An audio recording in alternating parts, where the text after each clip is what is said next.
La luz de la tarde en Valle de Guadalupe caía sobre las hileras de uvas como un velo púrpura, perfumado de tierra y vino.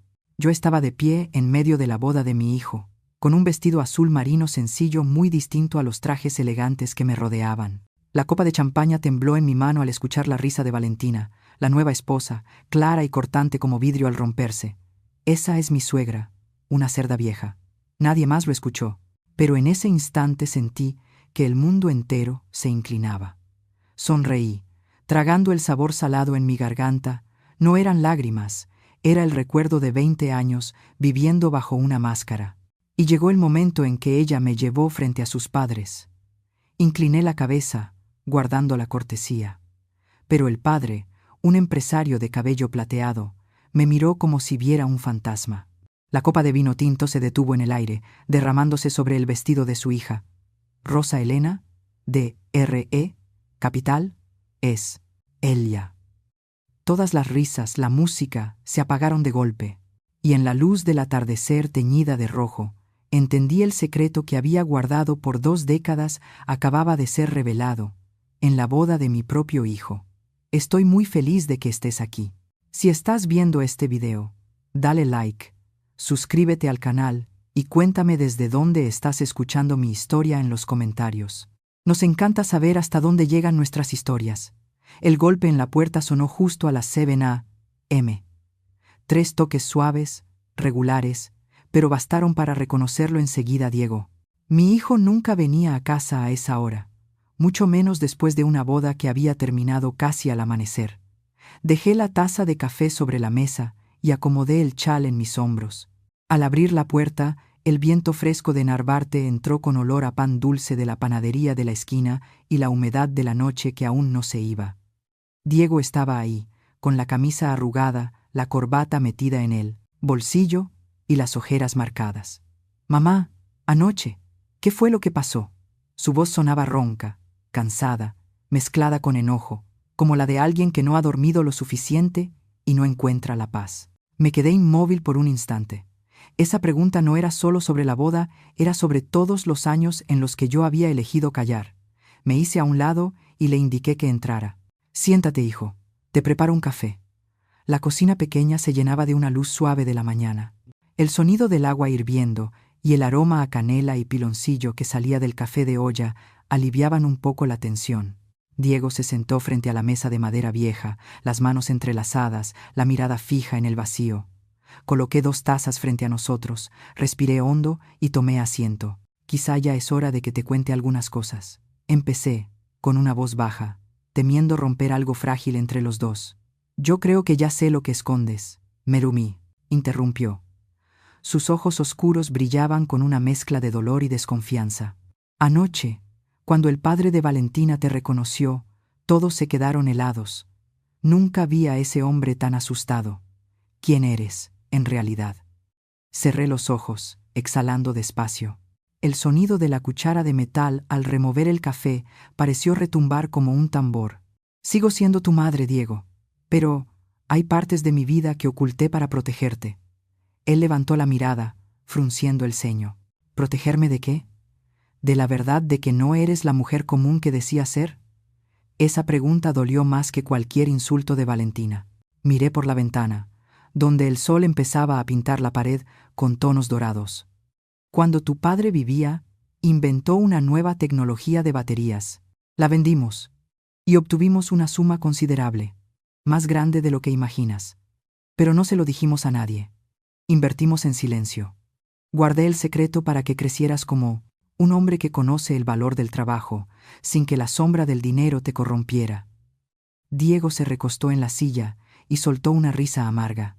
«Y mientras yo trabajaba 10 horas al día, contando cada peso para pagar el departamento, tú podías comprar todo el edificio sin firmar un solo papel, ¿verdad?» Guardé silencio. «Qué extraño. Hay momentos en que una madre solo puede soportar la ira de su hijo como una penitencia merecida. No quería que perdieras la fe en el esfuerzo. Tu padre siempre decía, déjalo caminar solo, tiene que sentir cómo sopla el viento de la vida». Yo solo seguí sus palabras. Diego me observó un largo rato, luego asintió levemente, aunque en sus ojos aún ardía el reproche. «¿Y Valentina? ¿Don Arturo? ¿Ellos sabían algo? No. Nadie lo sabía. Hasta anoche.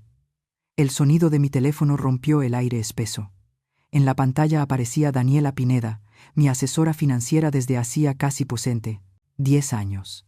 Abrí el mensaje, sintiendo el pulso en mi garganta.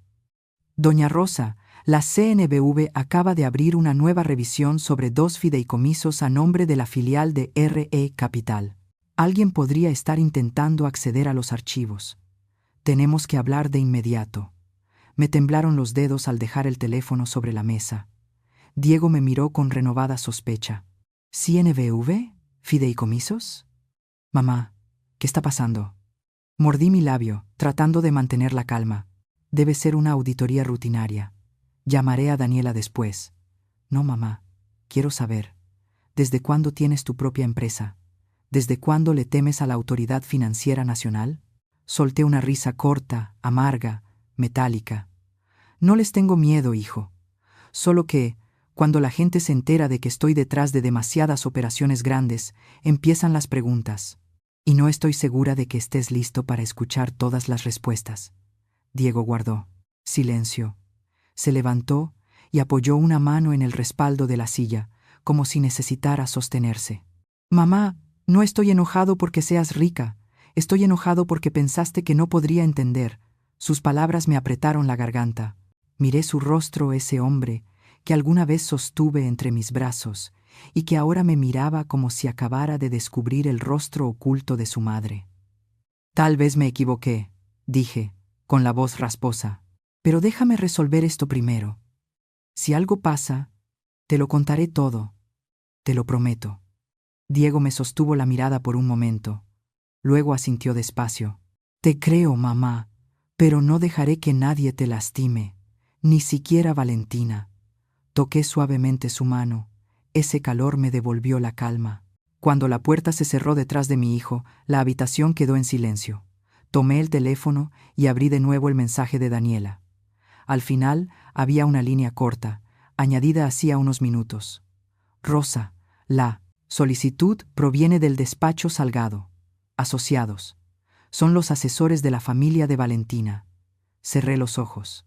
El café se enfriaba lentamente en mis labios. Afuera, la voz del vendedor de tamales oaxaqueños resonaba entre la calle iluminada. Una mañana cualquiera en la Ciudad de México, salvo que dentro de mí acababa de comenzar una tormenta.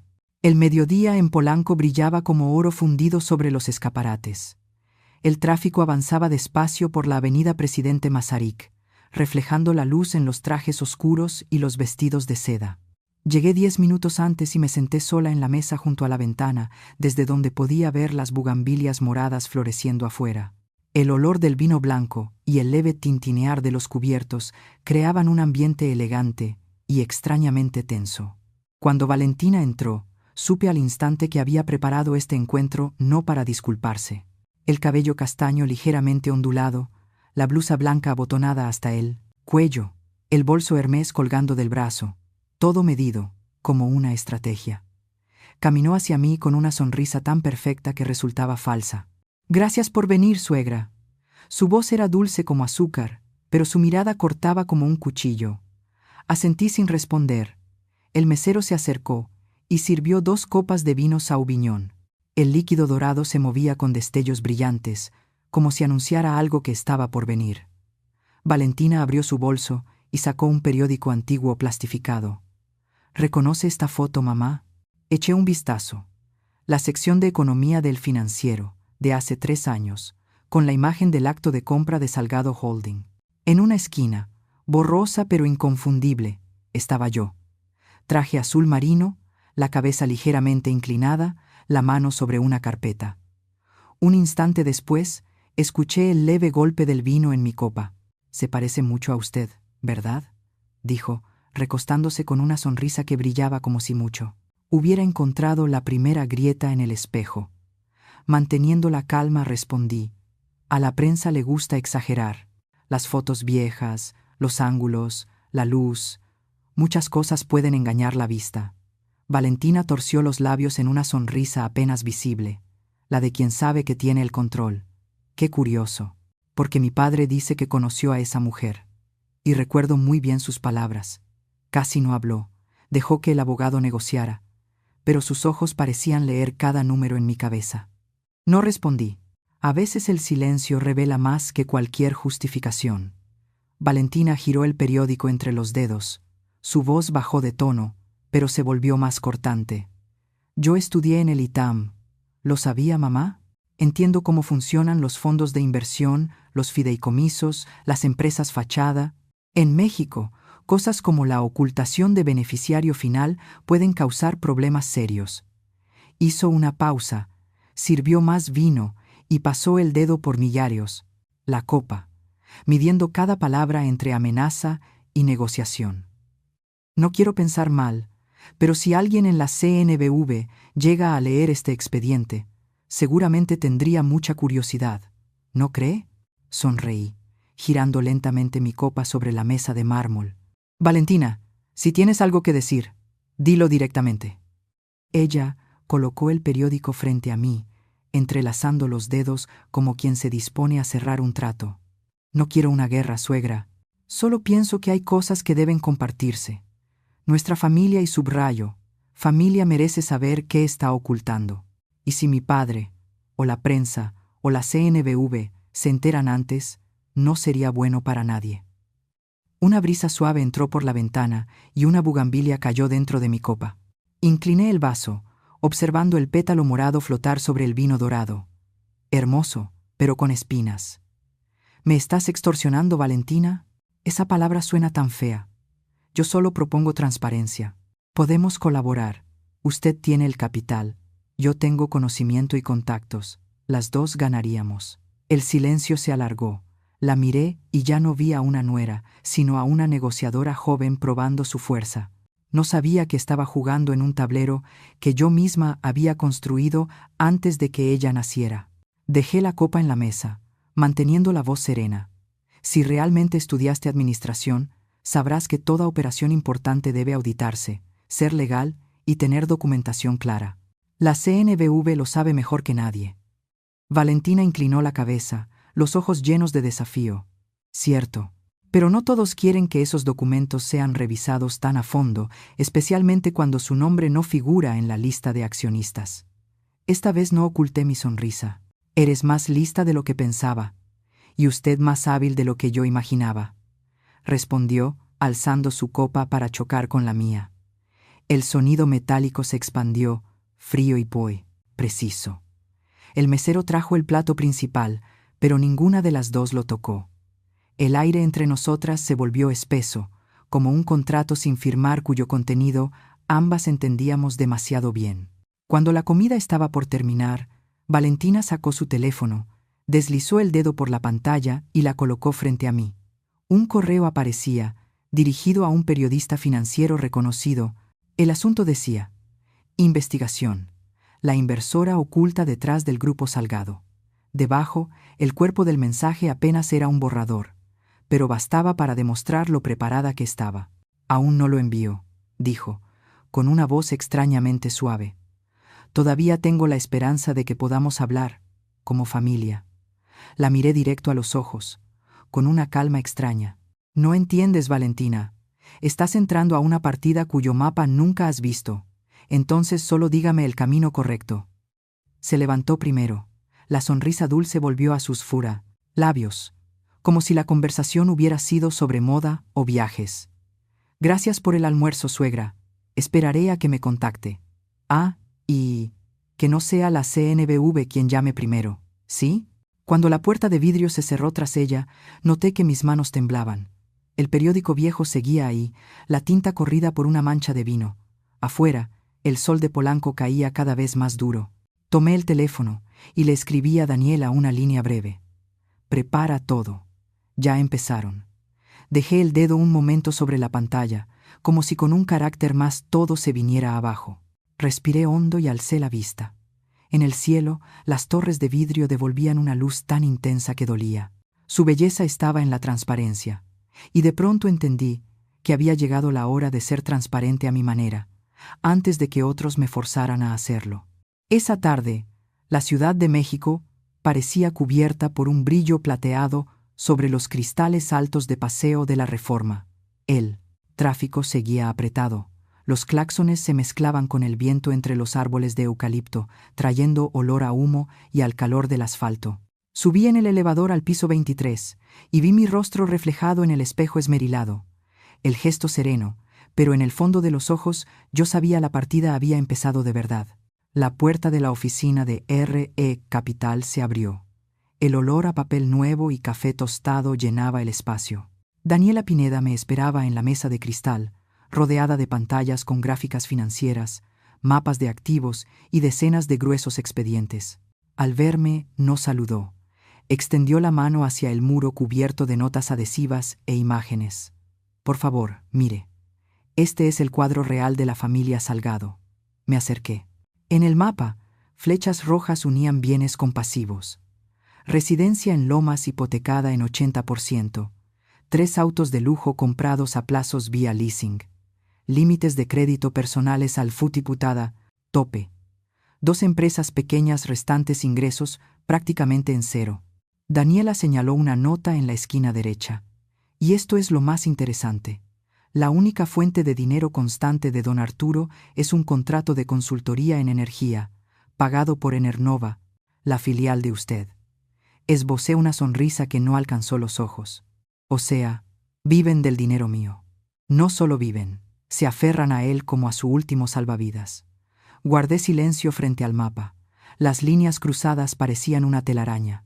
Una familia que se creía intocable, carcomida por dentro. Daniela siguió, con la voz pareja pero una chispa nueva en la mirada que nunca le había visto. No es todo. Debería ver esto. Puso ante mí una carpeta gris, atada con una cinta roja. La abrí. Adentro, la copia de un contrato de capitulaciones matrimoniales, con los nombres Diego Salgado y Valentina Herrera apenas visibles. Fruncí el ceño. ¿Capitulaciones? Recuerdo que Diego dijo que no firmaron nada. Daniela asintió. Exacto. Este documento es falso, pero está redactado con mucha pericia. Incluye la cláusula de que los bienes generados después del matrimonio se considerarán propiedad común, y trae firmas electrónicas falsificadas con gran cuidado. Si no revisamos a fondo los metadatos, lo habríamos dado por válido. Toqué con la yema de los dedos la hoja. El papel olía a tinta fresca, no a documento de hace 3 años. ¿Desde cuándo lo preparó? Según la traza de IP, alrededor de 6 meses antes del compromiso. Y usó una parte de una tarjeta de crédito abierta a su nombre, para pagar los honorarios del despacho que redactó este borrador. Un escalofrío me recorrió la espalda. Entonces, desde el principio, ¿Valentina lo planeó todo? Daniela asintió, inclinándose para mostrarme la pantalla. La línea de tiempo apareció. Pagos, pequeños, dispersos, iniciados cuando aún estaban saliendo juntos. Y aquí, dijo abriendo otra carpeta, descubrimos transferencias a Agencia Nápoles, una empresa de detectives privados. La contrató para seguirla durante 3 meses antes de la boda. Apreté los puños, pero mantuve la voz serena. ¿Hay fotografías? Sí, pero no creo que deba verlas. Son tomadas a distancia. El departamento en Narvarte, su oficina en Santa Fe, incluso las veces que fue al panteón de don Arnaldo. Ella quería saberlo todo. Giré hacia la ventana amplia. Abajo, la ciudad seguía fluyendo bajo una luz tenue. Recordé el mediodía en Polanco, la sonrisa de Valentina, su voz dulce pero helada. Cada palabra suya cobró un nuevo sentido. No fue improvisación, era un guión calculado. Daniela se acercó un poco, bajando la voz. Ella no solo es curiosa, señora, quiere controlarlo todo. Este contrato prenupcial falso era solo el primer paso.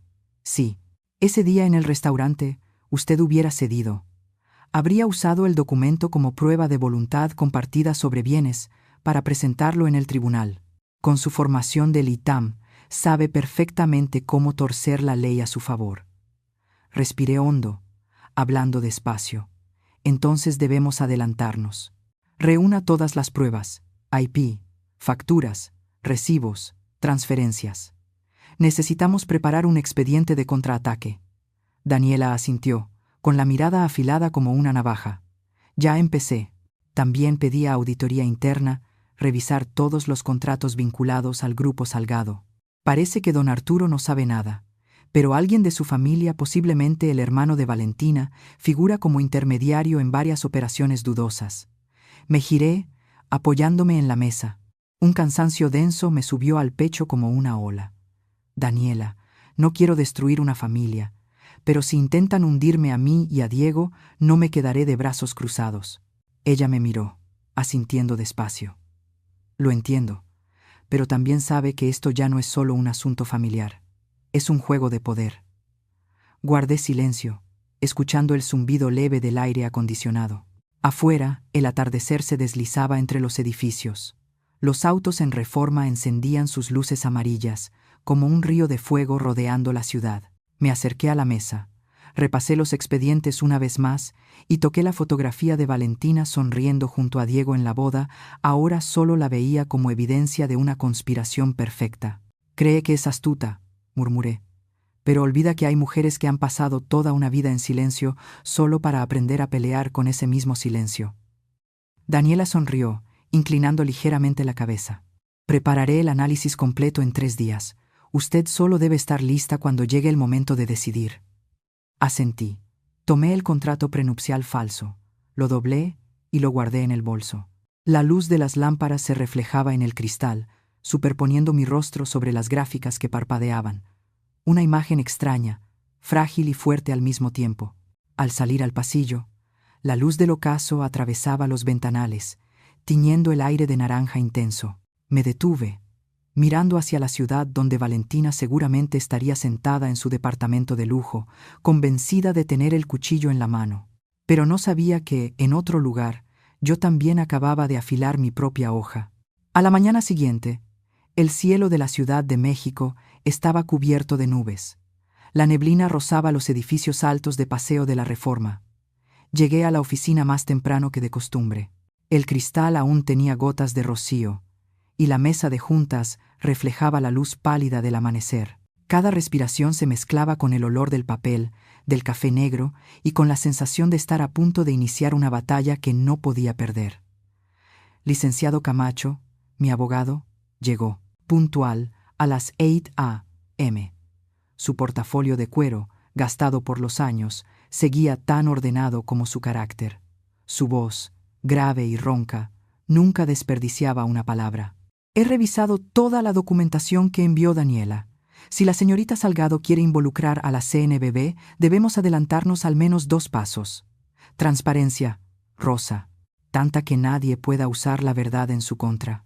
Asentí. Nos sentamos frente a frente. Sobre la mesa, una caja gruesa de archivos etiquetada en letras negras. Transparencia, cumplimiento. No eran simples papeles.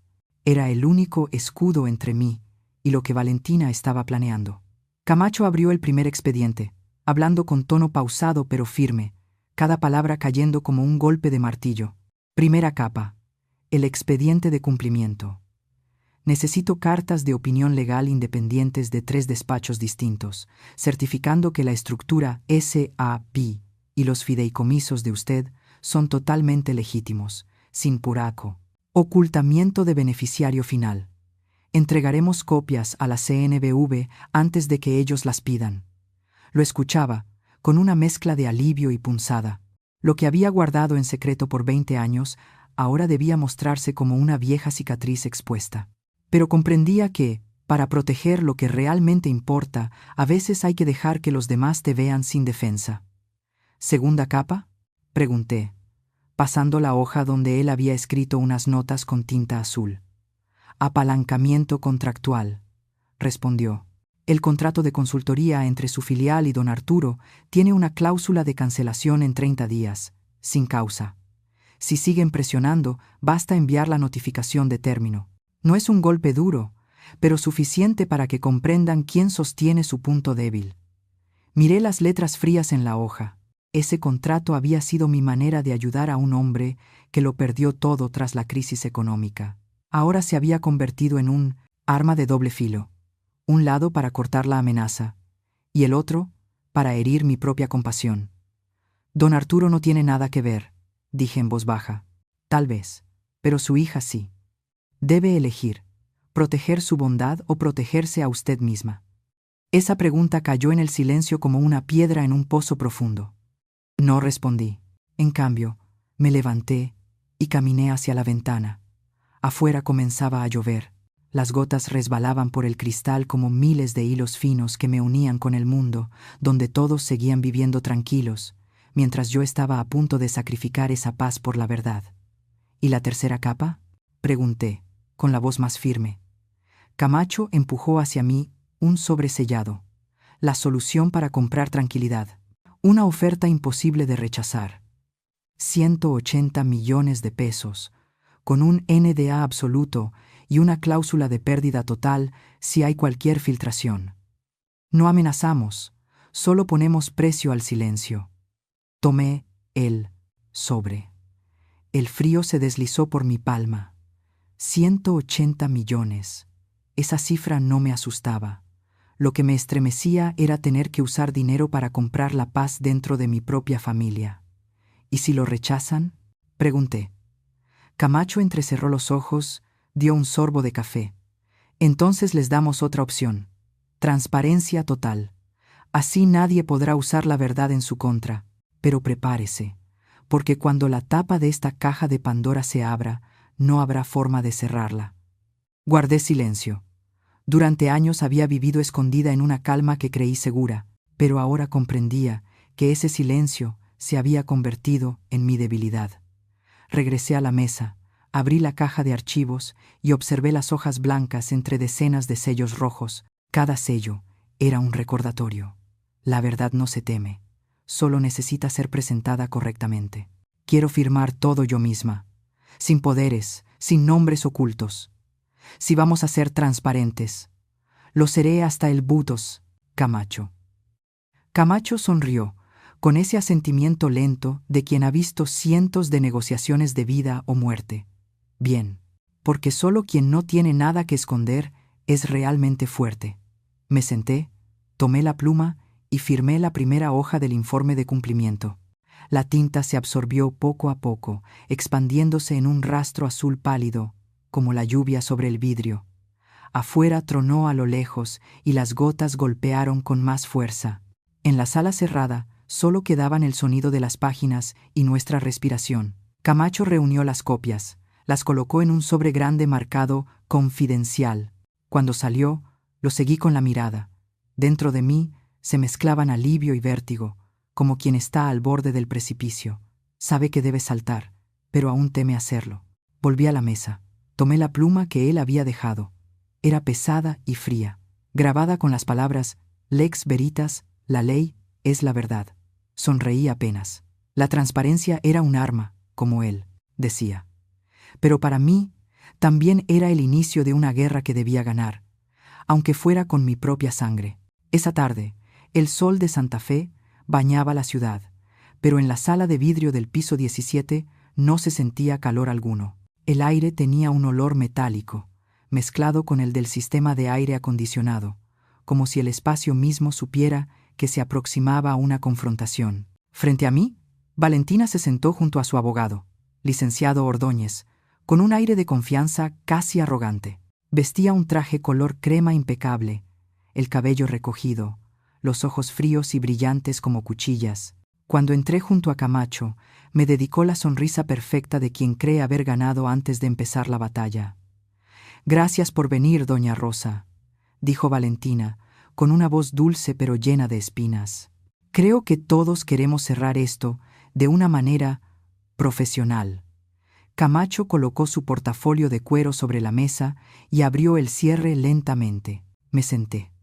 La luz que entraba por la ventana detrás de mí se reflejaba en la superficie brillante de la mesa, iluminando los gruesos expedientes que esperaban como cartas boca abajo. Valentina tomó la palabra, con el tono firme de quien se siente en control. Según la CNBV, ocultar al verdadero propietario de una empresa puede considerarse violación de divulgación obligatoria. Tengo suficiente material para demostrar que usted se detuvo un instante, mirándome directamente. Fue quien estuvo detrás de la compra de Salgado Holding, sin revelar su identidad real. No creo que haya sido un accidente. No respondí. Solo incliné ligeramente la cabeza. Camacho guardó silencio, hojeando unas páginas. El sonido del papel fue breve pero contundente. ¿Tiene pruebas concretas?, preguntó él. Valentina sonrió con suficiencia. Sacó una hoja impresa de su bolso y la dejó sobre la mesa. Fotografías, registros bancarios y algunas fuentes internas. No diré quiénes, por supuesto. Pero si hace falta, la CNBV los encontrará. La dejé hablar. Su voz se volvía cada vez más aguda, mezclando seguridad y una especie de excitación teatral. Mientras tanto, dentro de mí solo quedaba una sensación, una calma tan absoluta que daba miedo. Cuando ella se detuvo a beber agua, fue entonces cuando abrí con calma mi caja de documentos. Dentro había una carpeta marcada Transparencia, Cumplimiento y otro expediente más delgado, envuelto en una carpeta color gris ceniza. Empujé la carpeta grande hacia el centro de la mesa. Antes que nada, quiero que vea esto. Ordóñez alzó una ceja. Valentina miró de reojo a Camacho y luego abrió la carpeta. Dentro estaban todos los certificados de cumplimiento, cartas de 3 despachos legales independientes que confirmaban que la estructura de mis empresas era completamente legítima. Junto a eso, una copia del acuse de recibo de la CNBV, fechado el día anterior. Llegaste tarde, dije con voz serena. Publiqué todo antes de que intentaras amenazarme. La sala quedó en silencio unos segundos. Valentina esbozó una sonrisa forzada, pero noté que sus manos temblaban al dejar el expediente sobre la mesa. Camacho intervino, con su tono grave y pausado. «Y esto», dijo sacando otro juego de hojas de su portafolio, «es el reporte financiero que obtuvimos. La familia Salgado debe más de 30 millones de pesos, tiene 3 autos leasing vencidos y la residencia en Lomas sigue bajo hipoteca. No creo que quiera que eso se haga público, ¿verdad?». El rostro de Valentina cambió de color. Se inclinó hacia adelante, intentando mantener la compostura. «Eso es asunto privado de mi familia». «Así es», respondí, «y no tengo intención de meterme. Pero quiero que entiendas algo. No llames a esto justicia cuando tú misma estás parada sobre mi dinero». Saqué de mi bolso un pequeño fajo de hojas, atadas con un listón rojo. «Y esto», dije bajando la voz, «es una copia de correos entre tú y un tal Mario Salgado, periodista, ¿cierto? Tu primo». Valentina se quedó inmóvil. Sus labios se movieron, pero no salió sonido alguno. Continué. «Los correos fueron obtenidos legalmente. Mario trabaja en El Economista y en uno de ellos escribiste: si no coopera, haré pública la historia. Sabes cómo redactarlo para que parezca una investigación legítima». La temperatura en la sala descendió. Ordóñez la miró, incrédulo. Valentina tartamudeó: «Eso fue un malentendido. Yo no». Puse la mano sobre la mesa y la interrumpí. «Basta de mentiras. No quiero destruirte, Valentina, pero no vuelvas a usar mi honor como moneda de cambio». Abrí el segundo expediente y coloqué sobre la mesa los documentos de la compra de la empresa de su padre. ¿Sabes por qué lo hice? La miré directo a los White ojos. Porque no quería que cientos de personas perdieran su trabajo. Porque tu padre fue un hombre decente, aunque fracasara. No compré para quitarle, compré para salvar.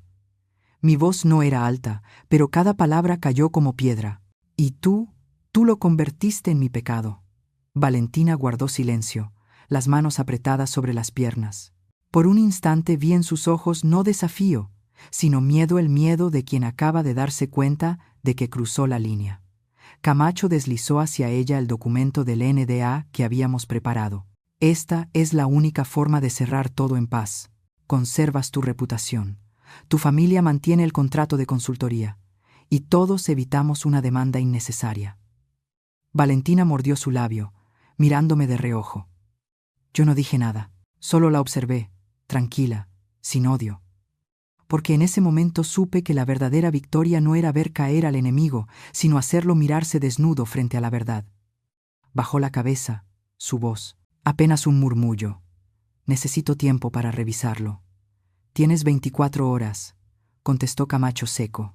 «Después de eso, la oferta expira». Valentina se levantó, tomó su bolso y salió apresurada. Los tacones resonaron sobre el suelo con un golpe seco. Cuando la puerta se cerró, exhalé. Los hombros por fin se relajaron. La luz de Santa Fe se filtró por los ventanales, iluminando la mesa donde la carpeta Transparencia seguía abierta, brillando en un tono azul pálido, el color de la verdad expuesta, sin necesidad de gritar para que la crean. El aire en la sala de juntas, tras su partida, seguía espeso como humo sin disipar. Me quedé quieta, recargada en el respaldo de la silla, mirando por la ventana donde Santa Fe se extendía como un laberinto de acero y luz. Abajo, la gente seguía caminando, con cafés en la mano, pidiendo taxis, cerrando negocios, mientras yo acababa de salir de una batalla donde cada palabra había sido un filo. La puerta se abrió de golpe. Diego entró con el rostro tenso, la corbata suelta, los ojos enrojecidos como quien acaba de conducir bajo la lluvia. «Mamá». Su voz era ronca. La vi abajo. No me giré. «¿Qué te dijo?» «No mucho. Solo que debería hablar contigo, porque estás comprando tu propio honor». Cerré los ojos. Valentina aún no entendía. El honor no se compra, se sostiene en silencio. Diego se acercó, apoyando ambas manos sobre el vidrio de la mesa. Respiraba con dificultad. «Mamá, quiero saber todo». «Ya sabes lo suficiente». «No, mamá. Sé lo que otros me contaron, no lo que tú me has dicho». Levanté la mirada. En el reflejo de la ciudad vi su rostro, aquel niño que alguna vez me preguntaba: «Mamá, ¿estás cansada?», cuando llegaba tarde del trabajo. Ahora sus ojos eran distintos. Mezcla de amor y duda, de hijo y de hombre que quiere estar a la altura de su madre. Entrelacé las manos y hablé despacio. Le ofrecí a Valentina 180 millones de pesos. A cambio, firmará un acuerdo de confidencialidad. Y mantendremos el contrato de consultoría de su padre por 5 años. Nadie caerá, ni siquiera ellos. Diego apretó los puños. «¿Lo hiciste para proteger a quién? ¿A ellos o a mí?» «A ambos. Pero primero, a mí misma». Guardó silencio. Su mirada se posó en la carpeta abierta sobre la mesa. Sus labios se tensaron. «¿Sabes cómo me siento? Como si toda mi vida hubiera sido un escenario. Y tú, la directora, solo seguí el guión que escribiste». Sus palabras dolieron como una cuchillada, pero no reaccioné. Solo pregunté: «¿Y qué vas a hacer?». Me miró largo rato. Luego de pronto suspiró. Su voz bajó, firme pero serena. «No dejaré que ella te arrastre más». Le dije a Valentina: «No aceptaré un matrimonio basado en el chantaje», y firmé los papeles de Purida. Separación. Lloró. Pero sé que no fue por amor. Fue por perder poder. Incliné la cabeza, sintiendo mi corazón latir despacio. «¿Estás seguro, Diego?» «Seguro. Por primera vez en mi vida. Sé que estoy defendiendo lo correcto». Lo miré, y dentro de mí brotó una emoción extraña, una mezcla de dolor y alivio. Tal vez me equivoqué al ocultarle tanto, pero quizá ese golpe lo convirtió en el hombre que debía ser. Camacho volvió a entrar, con el teléfono en la mano. Hizo un gesto. Había recibido el correo de confirmación. Aceptó firmar, pero quiere agregar una cláusula para proteger a su padre, dijo. «Mantén el contrato de 5 años». Respondí sin dudar. Camacho asintió. «También sugiero añadir una cláusula clawback. Si hay filtraciones, se recupera todo el dinero y el contrato de don Arturo se cancela de inmediato. ¿Está de acuerdo?». Lo miré a él y luego a Diego. «De acuerdo». Camacho salió de la sala, dejándonos a los dos en medio del silencio. Afuera empezó a llover. Las gotas menudas se entrelazaban y resbalaban por el vidrio como hileras de recuerdos. Diego se sentó despacio a mi lado. «Mamá», dijo quedito, «perdón por dejar que Valentina llegara tan lejos. Creí que estaba enamorado, pero en realidad solo quería probar que ya era un hombre. Ahora entiendo que hay personas que se acercan para ver cuánto tienes, no quién eres». Puse mi mano sobre la suya. Aquella mano, más grande y áspera, aún temblaba como el primer día que aprendió a conducir. «No tienes que pedir perdón. Cada quien tiene su lección, Diego. Lo importante es que no dejes que otros te definan por los errores de ellos». Sonrió leve, una sonrisa triste pero sincera. «¿Y ahora qué vas a hacer, mamá?». «Terminar todo. Y después, silencio. A veces la victoria no necesita proclamarse». Nos quedamos escuchando la lluvia, contra el techo. Afuera, Las luces de Santa Fe se reflejaban en las gotas como diamantes hechos trizas. Al rato vibró mi teléfono. Un mensaje de Camacho. Firmado. El NDA entra en vigor. Transferencia en 24 horas. El contrato de consultoría se mantiene. Todo concluido. Lo leí de nuevo y dejé el celular, mirando por la ventana. La lluvia aflojaba, pero los surcos de agua seguían sin secarse. Diego me miró, los ojos más serenos. «Mamá», dijo, «gracias por enseñarme no cómo ganar, sino cómo levantarme cuando me traicionan». Asentí. Ya no sentía rencor hacia Valentina, solo un cansancio hondo, el de quien ha vivido demasiado tiempo a fuerza de la razón. La lluvia se volvió un goteo último sobre el cristal. Me puse de pie y cerré la carpeta. El chasquido seco de la tapa sonó como el cierre de un capítulo tóxico. Diego se paró a mi lado, en silencio. A la luz tenue, nuestras sombras se alargaron sobre el vidrio. En ese instante supe que acabábamos de salir de una tormenta. Nadie ganó, pero los dos nos salvamos. Una mañana de diciembre abrí la ventana de la casa nueva en Coyoacán y respiré hondo.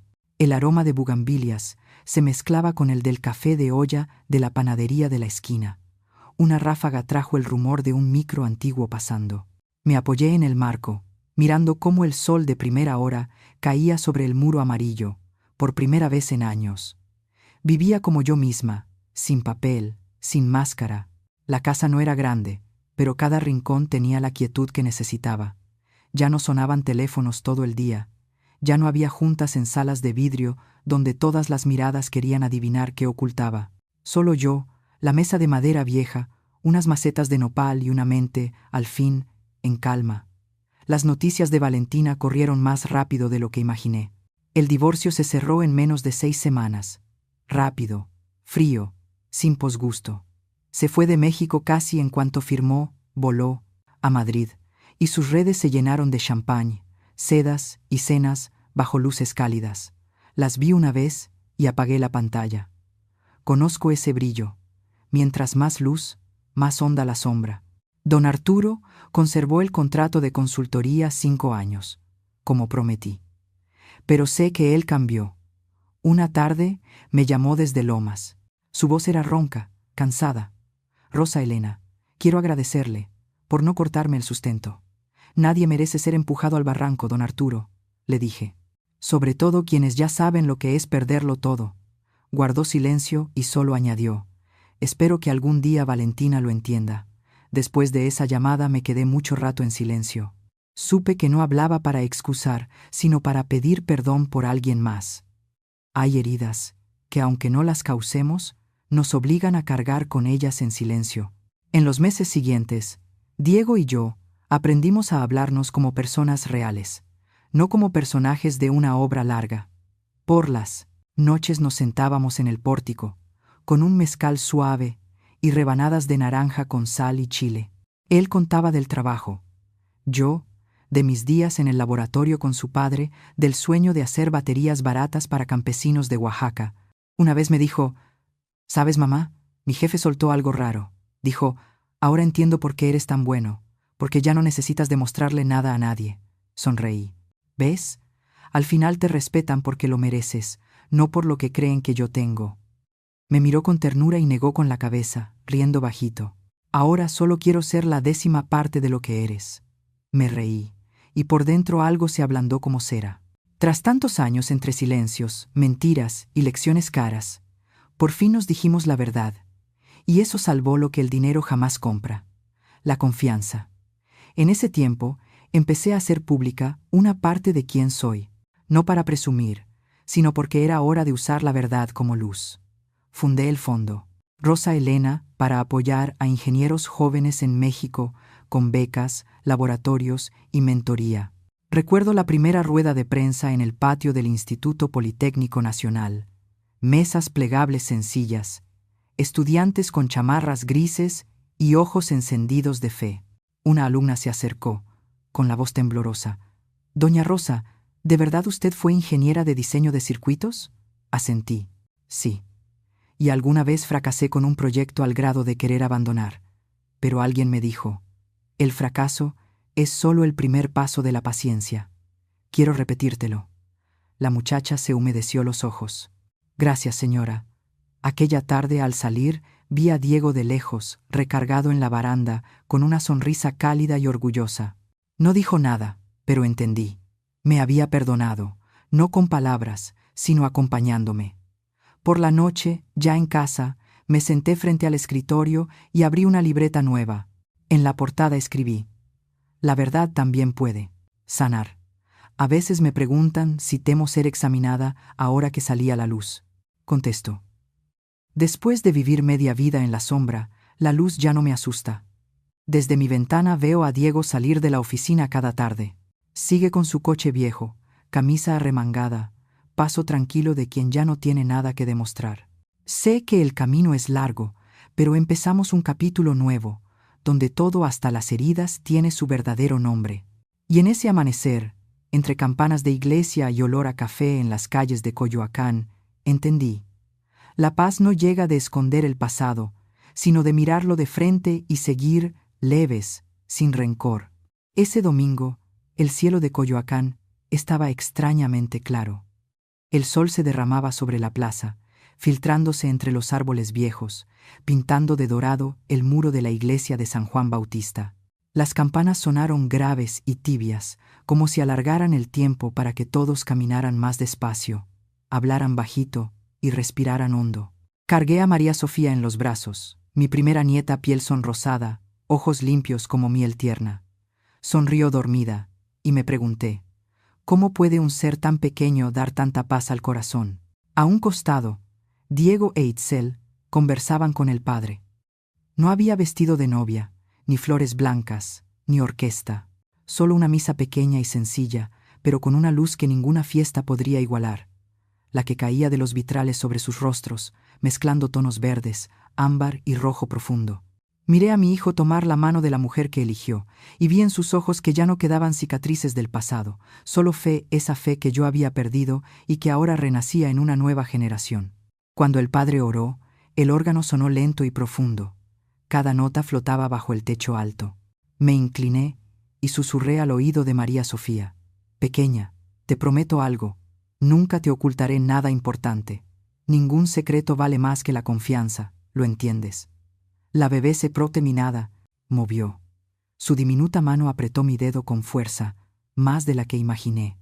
Ese gesto pequeño me hizo sentir que el corazón se me rompía en 1000 pedazos, no de dolor, sino de una libertad nueva. Después de la misa, todos se reunieron en el atrio. Itzel reía radiante, su cabello se movía con el viento, y su mano seguía unida a la de Diego. No había vestidos lujosos, ni copas caras, solo miradas sinceras y el aroma de pan dulce flotando en el aire.